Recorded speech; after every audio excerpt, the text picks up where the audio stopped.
Hello everyone, मेरा नाम है Devkumar Mandal and you are watching toppers guidance. तो देखिए, हम लोग जो सिक्योर 70/70 सीरीज चला रहे थे क्लास 12 फिजिक्स जैक बोर्ड के लिए, तो ये है आज आपका लेक्चर नंबर 20। हमको उम्मीद है इससे पहले आप लोग लेक्चर नंबर 1 से लेक्चर नंबर 19 तक अच्छा से देख के समझ लिए होंगे और कॉपी में भी नोट कर लिए होंगे।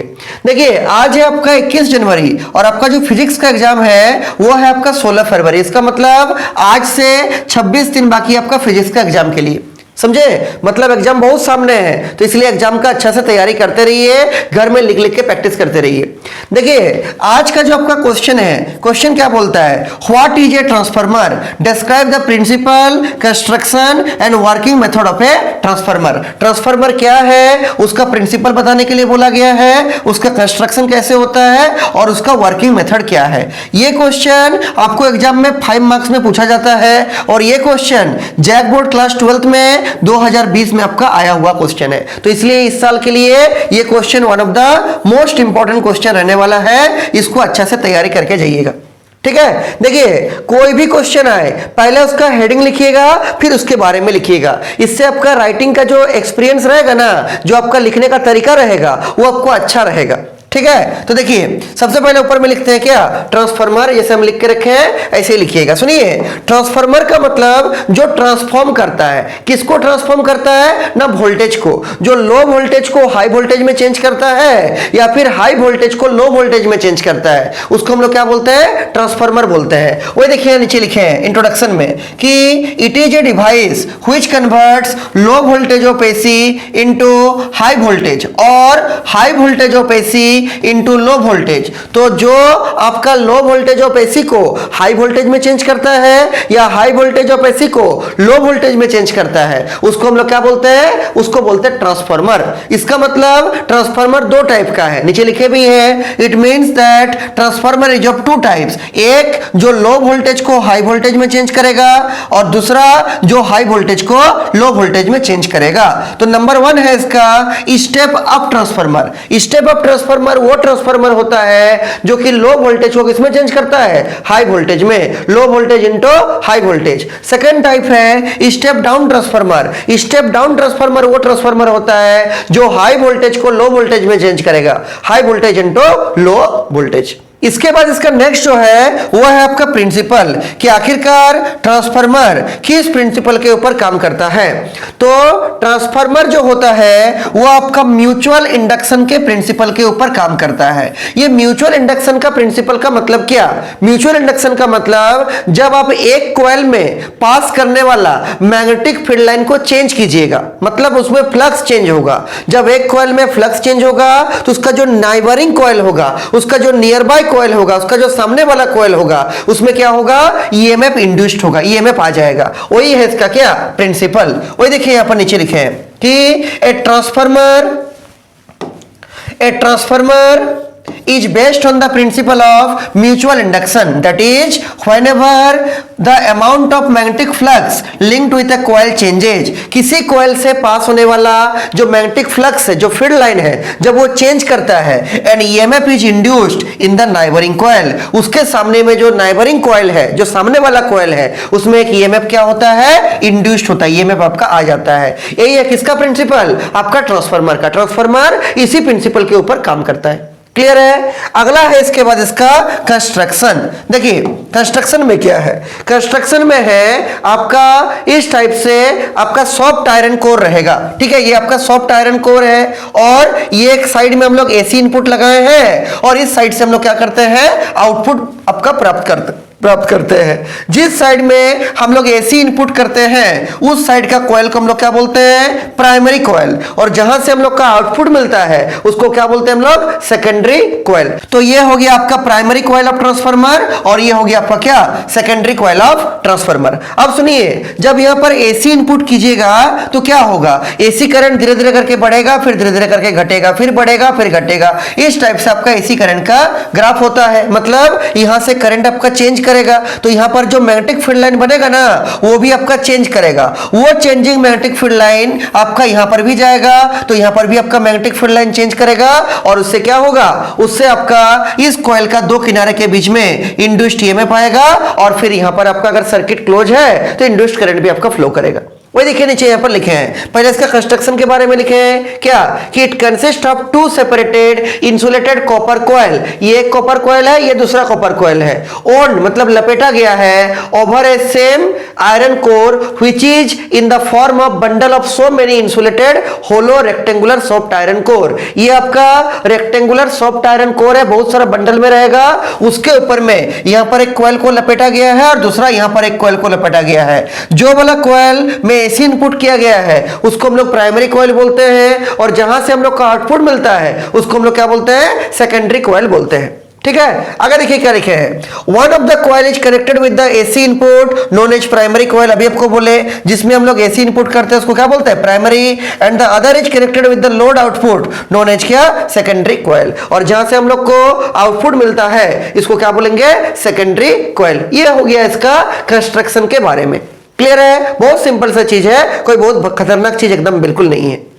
अगला है इसका वर्किंग। देखिए वर्किंग अभी आपको हम समझा दिए कि जैसे यहां पर एसी करंट लगाइएगा तो एसी करंट का क्या होगा, अगर आप उसका ग्राफ को देखिएगा एसी करंट का, तो करंट बढ़ेगा फिर घटेगा, फिर बढ़ेगा फिर घटेगा। इस टाइप से आपका साइन थीटा का ग्राफ में साइनोसोडली आपका एसी करंट चलते रहेगा।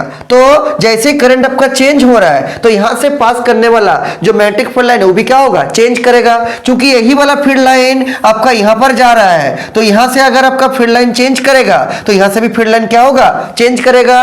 तो ये चेंजिंग मैग्नेटिक फील्ड लाइन के कारण, चेंजिंग फ्लक्स के कारण यहां का दो किनारे के बीच में क्या होगा, इंड्यूस्ड ईएमएफ आएगा। और अगर आपका सर्किट क्लोज रहेगा तो यहां पर आपका करंट भी फ्लो करेगा। क्लियर है, यही तो है म्यूचुअल इंडक्शन का प्रिंसिपल। आगे देखिए कि एक आपका कॉइल में करंट चेंज करने से यहां का मैग्नेटिक फील्ड लाइन चेंज हो रहा है, यहां का मैग्नेटिक फील्ड लाइन चेंज होने से यहां आपका क्या होगा, ईएमएफ आ जाएगा। ठीक है, ईएमएफ इंड्यूस्ड हो जाएगा। आगे सुनिए, देखिए वही नीचे लिखे हैं, when the current in the primary coil changes with time then the flux linked with it changes। अगर प्राइमरी कॉइल का आप करंट को चेंज करते हैं या प्राइमरी कॉइल का जब करंट चेंज होता है टाइम के साथ, तो उससे जो फ्लक्स पार हो रहा है, मैग्नेटिक फील्ड लाइन जो पार हो रहा है वो भी चेंज करेगा। As well as this flux changes the secondary coil.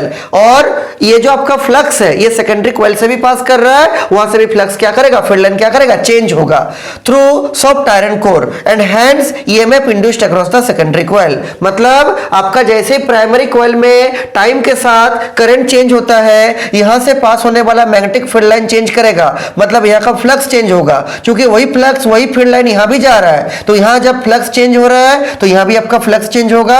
और जैसे ही इसमें फ्लक्स चेंज होगा तो यहां पर क्या होगा, इंड्यूस्ड ईएमएफ आ जाएगा। यही है इसका क्या, वर्किंग का पूरा प्रोसेस, वही यहां पर लिखा हुआ है। ठीक है, वर्किंग क्लियर होगा। इसके बाद जो नेक्स्ट स्टेप का वो है कैलकुलेशन। देखिए कैलकुलेशन क्या है, जो प्राइमरी कॉइल है जिसमें एसी करंट लगाए हैं उसका जो नंबर ऑफ टर्न्स है उसको हम लोग दिखाते हैं एनपी से। एनपी क्या है, number of turns in the primary coil. जो सेकेंडरी कॉइल है उसका नंबर ऑफ टर्न्स को कैसे दिखाते हैं, एनएस से। क्या है, number of turns in the secondary coil. Due to change in the flux link to both the coils EMF induced across primary and the secondary coil can be written as. क्योंकि आपका flux change हो रहा है इसलिए EMF आएगा, तो दोनों ही coil का, प्राइमरी कॉइल का भी और सेकेंडरी कॉइल का भी हम लोग फैराडेज लॉज के अनुसार उसका इंड्यूस्ड ईएमएफ लिख सकते हैं। क्या होता है फैराडेज लॉज के अनुसार, E बराबर माइनस ऑफ d∅ बटे dt। और अगर नंबर ऑफ टर्न्स को भी लिख लेंगे तो यहां पर n से मल्टीप्लाई करना पड़ेगा। वही देखिए यहां पर लिखे हैं, अगर प्राइमरी का बात कर रहे हैं तो ई के सफिक्स में क्या कर देंगे, P EMF in the primary coil, यहां पर भी P करना पड़ेगा सफिक्स में, number of turns in the primary coil into d∅ by dt। ये rate of change of magnetic flux है। वैसे ही अगर आप सेकेंडरी का लिखिएगा सिमिलरली, ई सेकेंडरी के लिए क्या होगा, minus of ns d∅ by dt। जहां पर np मतलब number of turns in primary coil, ns मतलब क्या, number of turns in secondary coil. अब इन दोनों को डिवाइड कीजिए, इक्वेशन 2 को इक्वेशन 1 से, ये वाला इक्वेशन को इससे डिवाइड करेंगे तो LHS को LHS से डिवाइड कीजिए और RHS को RHS से डिवाइड कीजिए। वही देखिए ES by EP लिखे हैं और ये वाला पूरा डिवाइड बाय ये वाला पूरा लिखे हैं, ये d∅ by dt कट जाएगा। ठीक है, माइनस से माइनस कटेगा और आपका क्या होगा, ES by EP बराबर NS by NP। मतलब EMF in the secondary coil divide by EMF in the primary coil कितना आएगा, number of turns in the secondary coil divide by number of turns in the primary coil. इसको equation 1 किए, इसको 2 किए, इसको क्या कर दिए, 3 कर दी। क्लियर है? अब सुनिए, number of turns in secondary coil बटे number of turns in primary coil को हम लोग एक नाम से जानते हैं, इसको हम लोग बोलते हैं ट्रांसफॉर्मेशन रेशियो, या कभी कभी इसको हम लोग टर्न्स रेशियो भी बोलते हैं। ठीक है, तो नीचे देखिए लिखे हैं वेयर एनएस बाई एनपी बराबर ट्रांसफॉर्मेशन रेशियो या फिर टर्न्स रेशियो। तो अगर आपको पूछेगा ट्रांसफॉर्मेशन रेशियो क्या होता है, क्या बोलेगा? The ratio of number of turns in secondary coil to the number of turns in primary coil in a transformer is called क्या? Transformation ratio. क्लियर होगा? आगे सुनिए, अगला क्या है, दोनों ही टाइप का ट्रांसफार्मर के लिए हम लोग निकालते हैं किसमें नंबर ऑफ टर्न्स ज्यादा, किसमें नंबर ऑफ टर्न्स कम होगा। पहले देखते हैं स्टेप अप ट्रांसफार्मर का। देखिए यह हम रफ फिगर बनाए हैं, इस रफ फिगर को आपको एग्जाम में बनाने का कोई जरूरत नहीं है। ठीक है, हम जिन लोग को ऑनलाइन पढ़ाए थे ना, उन लोग को कॉपी में लिख के समझाए थे, वही वाला कॉपी का फोटो खींच के डाले हैं। ठीक है, तो इसलिए रफ फिगर बना हुआ है, ये रफ फिगर आपको एग्जाम में बनाने का जरूरत नहीं है, बना भी दीजिएगा तब भी कोई दिक्कत नहीं है। देखिए सुनिए, स्टेप अप ट्रांसफार्मर में हमको देखना है कि किसका नंबर ऑफ टर्न्स ज्यादा, प्राइमरी का कि सेकेंडरी का। तो स्टेप अप ये होगी आपका। ठीक है, स्टेप अप का मतलब क्या? ये लो वोल्टेज को हाई वोल्टेज में चेंज करेगा, शॉर्ट में लिखा हुआ है लो वोल्टेज को हाई वोल्टेज में चेंज करेगा। इसका मतलब क्या कि ये हो गया आपका EMF in the primary coil, ये हो गया क्या? EMF in the secondary coil, induced EMF in the primary coil, induced EMF in the क्या? Secondary coil. अब सुनिए यहां पर कि सेकेंडरी का ईएमएफ जब ये हाई वोल्टेज में चेंज कर दिया तो सेकेंडरी का ईएमएफ क्या होगा? ज्यादा होगा। तो सेकेंडरी का ईएमएफ ज्यादा, प्राइमरी का ईएमएफ क्या? कम, क्योंकि लो को हाई में कर रहा है, इसका वैल्यू कम है, इसका वैल्यू ज्यादा है, तो सेकेंडरी का वैल्यू ज्यादा होगा, ईएस ज्यादा होगा, ईएमएफ इन द सेकेंडरी बड़ा होगा। किससे? EMF in the primary coil से। अब थोड़ा यहां पर देखिए, जो इक्वेशन नंबर 3 था आपका, इसके ऊपर वाला इक्वेशन, ये वाला को, ठीक है, ये सेकेंडरी ज्यादा है, प्राइमरी छोटा है। तो अगर ईएस बड़ा है और ईपी छोटा है, मतलब इसका ऊपर वाला बड़ा है, इसके नीचे वाला छोटा, तो इसका भी ऊपर वाला बड़ा है, इसके नीचे वाला क्या होगा? छोटा होगा। मतलब जो आपका स्टेप अप ट्रांसफार्मर होगा उसमें चूंकि सेकेंडरी का ईएमएफ ज्यादा, प्राइमरी का ईएमएफ कम, इसीलिए सेकेंडरी का नंबर ऑफ टर्न्स भी ज्यादा, प्राइमरी का नंबर ऑफ टर्न्स भी क्या होगा? कम होगा। वही लिखे हैं number of turns in secondary is more than number of turns इन क्या? प्राइमरी। तो याद रखिएगा कि प्राइमरी में आपको अगर कम तार को लपेटिएगा प्राइमरी कॉइल में, सेकेंडरी कॉइल में अगर आप ज्यादा तार को लपटिएगा, प्राइमरी में कम लपटिएगा, ठीक है, इसका नंबर ऑफ टर्न्स कम, इसका नंबर ऑफ टर्न्स ज्यादा, तो ये कैसा ट्रांसफार्मर बनेगा? स्टेप अप ट्रांसफार्मर बनेगा, लो वोल्टेज को हाई वोल्टेज में चेंज कर देगा। क्लियर है? क्या बोले हम बोले इसमें कि आपका जो स्टेप अप ट्रांसफार्मर होता है उसमें ईएस का वैल्यू बड़ा होगा, सेकेंडरी का ईएमएफ ज्यादा, प्राइमरी का ईएमएफ कम, इसीलिए सेकेंडरी का नंबर ऑफ टर्न्स भी ज्यादा, प्राइमरी का नंबर ऑफ टर्न्स भी कम। वही देखिए रफ में हम दिखाए हैं, इसमें ज्यादा बार तार को लपेटे हैं, इसमें कम बार तार को लपेटे हैं, तो ये क्या करेगा? लो वोल्टेज को हाई वोल्टेज में चेंज करेगा, और इसको हम लोग क्या बोलेंगे? Step up transformer. तो अगर आपसे कोई पूछता है कि अगर आपका नंबर ऑफ टर्न्स सेकेंडरी का ज्यादा है, नंबर ऑफ टर्न्स प्राइमरी का कम है, तो ये कैसा ट्रांसफार्मर होगा? क्या बोलिएगा? स्टेप अप ट्रांसफार्मर, जो लो वोल्टेज को हाई वोल्टेज में चेंज करेगा। इसका जस्ट उल्टा है कौन वाला? Step down transformer. देखिए स्टेप डाउन का मतलब क्या? ये हाई वोल्टेज को लो वोल्टेज में चेंज करेगा। ये ईएमएफ इन द प्राइमरी, ये ईएमएफ इन द सेकेंडरी, ये हाई वोल्टेज है, मतलब आपका प्राइमरी का ईएमएफ ज्यादा होगा, सेकेंडरी का ईएमएफ क्या होगा? कम होगा, मतलब ईपी बड़ा होगा ईएस से। फिर से इक्वेशन 3 को देखिए, या देखिए फिर से इक्वेशन नंबर 3 को, ये देखिए ये वाला, ईपी बड़ा होगा ईएस से, ठीक है, स्टेप डाउन का बात कर रहे हैं हम। तो अगर नीचे वाला बड़ा होगा ऊपर वाले से, इसका भी नीचे वाला बड़ा होगा ऊपर वाले से, मतलब एनपी बड़ा होगा किससे? एनएस से। तो अगर ईपी बड़ा होगा ईएस से, तो एनपी बड़ा होगा किससे? एनएस से। मतलब number of turns in primary coil ज्यादा होगा, number of turns in secondary coil क्या होगा? कम होगा। वही लिखे हैं number of turns in primary coil ज्यादा होगा, number of turns in secondary coil क्या होगा? कम होगा। कब? स्टेप डाउन ट्रांसफार्मर में, और ये हाई वोल्टेज को लो वोल्टेज में चेंज करेगा। ये आपको दिख भी रहा होगा, हम रफ में बनाया है कि इसका नंबर ऑफ टर्न्स ज्यादा, इसका नंबर ऑफ टर्न्स क्या? कम। प्राइमरी का नंबर ऑफ टर्न्स ज्यादा, सेकेंडरी का नंबर ऑफ टर्न्स कम। किसमें? स्टेप डाउन ट्रांसफार्मर में, और ये हाई वोल्टेज को लो वोल्टेज में चेंज कर देगा। क्लियर है? अगला सुनिए, इतना तो आपको इस क्वेश्चन में जरूर लिखना है। अगर आपको मन है तो हम तो बोलेंगे इसको भी लिख के दिखा दीजिएगा। किसको? आइडियल ट्रांसफार्मर का केस में। देखिए आइडियल ट्रांसफार्मर का मतलब क्या, यहां पर कोई भी एनर्जी का लॉस नहीं होगा, उसको बोलेंगे आइडियल। लेकिन ये आपका प्रैक्टिकल नहीं है, प्रैक्टिकल में कुछ एनर्जी का लॉस होता है, ठीक है, प्रैक्टिकल ट्रांसफार्मर में। तो अगर आप आइडियल ट्रांसफार्मर का बात कीजिएगा तो इनपुट पावर बराबर क्या, आउटपुट पावर होता है। और हम लोग को मालूम है पावर का फॉर्मूला होता है करंट इंटू वोल्टेज, ठीक है। देखिए current in the primary coil into EMF in the primary coil बराबर current in the secondary coil into EMF in the क्या, सेकेंडरी कॉइल। तो आइडियल ट्रांसफार्मर क्या होगा, जिसका इनपुट पावर बराबर आउटपुट पावर होगा। जितना इनपुट साइड में पावर होगा उतना ही आपका आउटपुट साइड में क्या निकलेगा, पावर निकलेगा। उसको बोलेंगे हम लोग क्या, आइडियल ट्रांसफार्मर। और पावर का फॉर्मूला करंट इंटू वोल्टेज, तो current in the primary coil into EMF in the primary coil बराबर current in the secondary coil into क्या, EMF in the secondary coil. Output side secondary coil है, input side क्या है, primary coil है। इसको solve किए और हम निकाले क्या, ES बटे EP। इस EP को इधर भेजे हैं और इस IS को किधर, इधर भेजे हैं। तो आ गया IP बटे IS बराबर ES बटे क्या, EP। सॉल्व किए सिंपली, तो IP बटे IS बराबर ES बटे EP। मतलब आपका सेकेंडरी का ईएमएफ बटे प्राइमरी का ईएमएफ बराबर करंट इन प्राइमरी बटे करंट इन क्या, सेकेंडरी। इसका उल्टा हो रहा है। अब सुनिए इक्वेशन 4 को देखिए और इक्वेशन किसको देखिएगा, 3 को देखिए। इक्वेशन 3 ये वाला है। इक्वेशन 3 क्या है, देखिए ES बटे EP बराबर NS बटे NP। पहले यहां पर लिख दिए हम क्या, कि ES बटे EP बराबर NS बटे NP।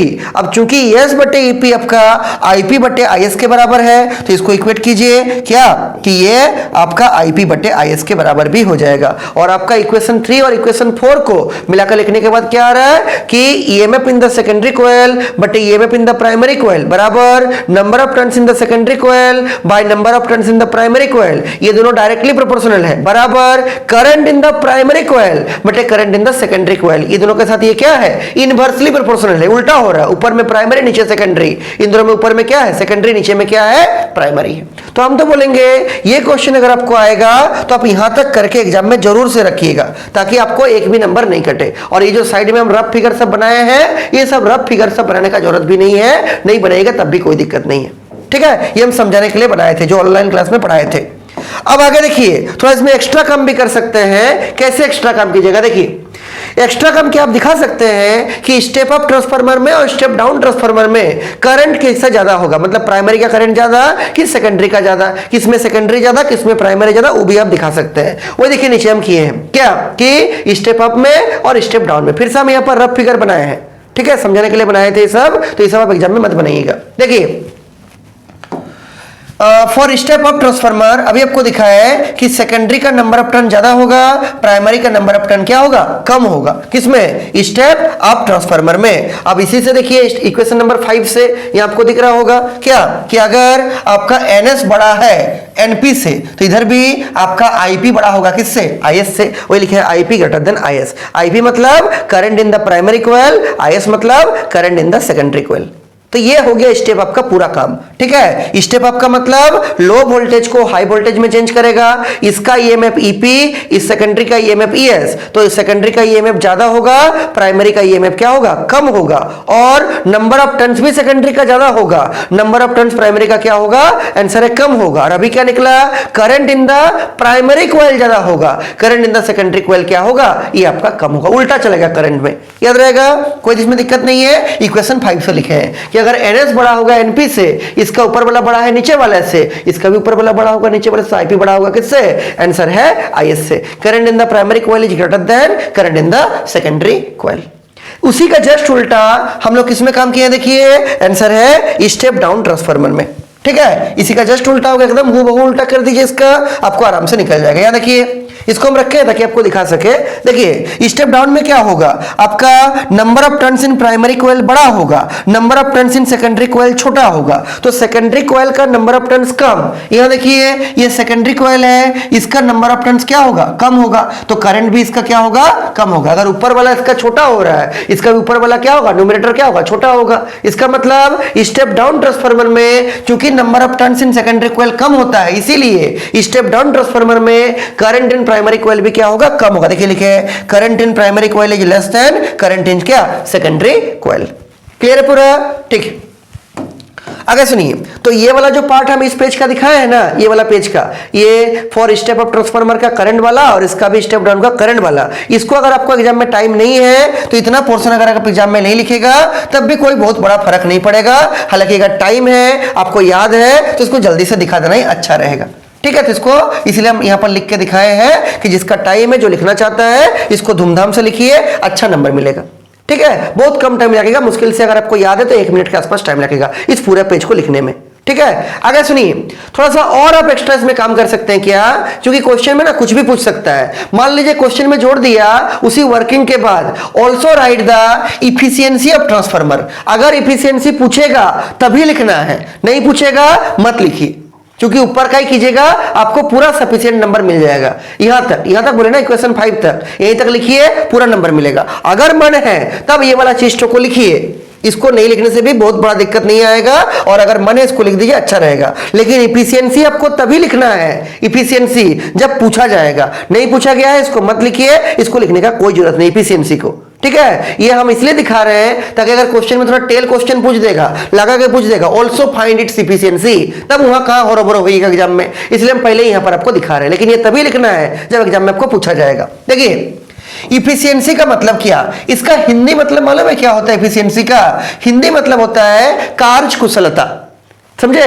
और निकलता कैसे है ना, ये एक रेशियो होता है, इसको हम लोग ईटा से दिखाते हैं। इस सिंबल का नाम है आपका क्या, ईटा। ये जो एन जैसा दिख रहा है ना, इसको ऐसा लिखते हैं, लंबा करके एन। आप लोग को याद होगा क्लास 11 में कोफिशिएंट ऑफ विस्कोसिटी, उसका भी सिंबल आपका यही वाला था, ईटा इसको पढ़ते हैं। ठीक है, ये होता क्या है ना, आउटपुट पावर बटे इनपुट पावर। और आप सबको मालूम है, अभी आप लोग को दिखाए भी हम कि पावर मतलब क्या, करंट इनटू वोल्टेज। तो आउटपुट में क्या है, सेकेंडरी है, तो लिखेंगे current in the secondary into EMF in the secondary divide by input में क्या है, प्राइमरी है, current in the primary into क्या, ईएमएफ इन द प्राइमरी। तो इसी को हम लोग बोलते हैं क्या, आपका इफिशियंसी।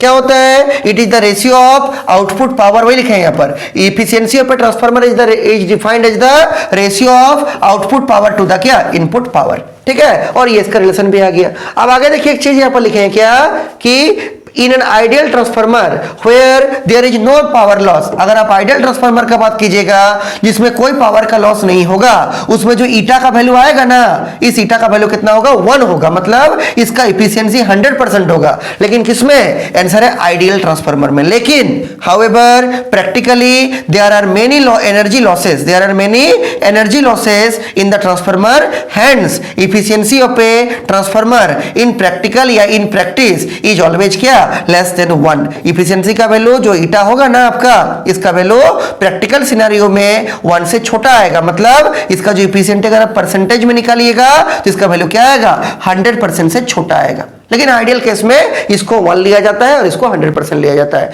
प्रैक्टिकल सिनेरियो में इफिशियंसी का वैल्यू 1 से कम आएगा, और परसेंटेज में अगर आप बात कीजिएगा 100% से क्या आएगा, कम आएगा। ठीक है, तुमको उम्मीद है आप लोग को इफिशियंसी भी समझ में आ गया होगा। अब एक बार देख लीजिए, सुनिए, अगर इफिशियंसी पूछेगा तभी एग्जाम में लिखिएगा, नहीं पूछेगा लिखने का कोई जरूरत नहीं, बाकी क्वेश्चन कीजिएगा, क्योंकि क्वेश्चन बहुत सारा बनाना रहेगा आपको। ठीक है, टाइम लिमिटेड है, इसलिए इफिशियंसी पूछा जाएगा तभी इसको लिखिएगा। ठीक है, इफ आस्क्ड ये हम लिख देते हैं क्या, कि अगर एग्जाम में पूछा गया है, इफ आस्क्ड तभी इसको लिखिएगा, नहीं पूछा गया लिखने का जरूरत नहीं इफिशियंसी को। और बाकी यहां तक आप लिख के आइएगा, यहां तक तो सबसे बढ़िया रहेगा यहां तक, इसलिए मैं डबल टिक यहां पर किए हैं। और अगर आपके पास टाइम का शॉर्टेज है या फिर आपको याद ठीक से नहीं है तो ये वाला पोर्शन नहीं भी लिखने से चलेगा, बहुत ज्यादा दिक्कत नहीं होगा। कम से कम यहां तक तो लिख के आना है आपको, इक्वेशन नंबर 5 तक, और इसको लिख देने से बहुत बढ़िया रहेगा। ठीक है, तो जिसको पूरा याद है, अभी टाइम सफिशियंट है, आज से भी कितना दिन बोले अभी आपको, आज से भी आपका 26 दिन बाकी है फिजिक्स के एग्जाम में, तो हमको उम्मीद है आप इतना तो आराम से प्रैक्टिस कर सकते हैं। तो यहीं तक एग्जाम में लिख के आइएगा, तब आपको कोई दिक्कत किसी तरह का नहीं होगा। कहां तक, यहां तक लिख के आइएगा। ठीक है, यहां तक डबल टिक कर दिया हम यहां पर, यहां तक लिख के आइएगा, आपको किसी भी तरह का कोई चिंता नहीं करना, पूरा नंबर इसमें मिल जाएगा। ठीक है, तो हमको उम्मीद है आपको ये ठीक से समझ में आ गया होगा, ट्रांसफार्मर क्या है, ट्रांसफार्मर का टाइप क्या है, प्रिंसिपल क्या है, कंस्ट्रक्शन क्या है, वर्किंग मेथड क्या है, और लास्ट में एक्स्ट्रा पार्ट भी बताएं क्या, इफिशियंसी ऑफ ए ट्रांसफार्मर। तो इस क्वेश्चन को अच्छा से कॉपी में लिख लीजिए, और अगर कुछ भी डाउट होगा हमको बोलिएगा, हम फिर से आपको एक्सप्लेन कर देंगे। ठीक है, अच्छा से एग्जाम का तैयारी करते रहिए।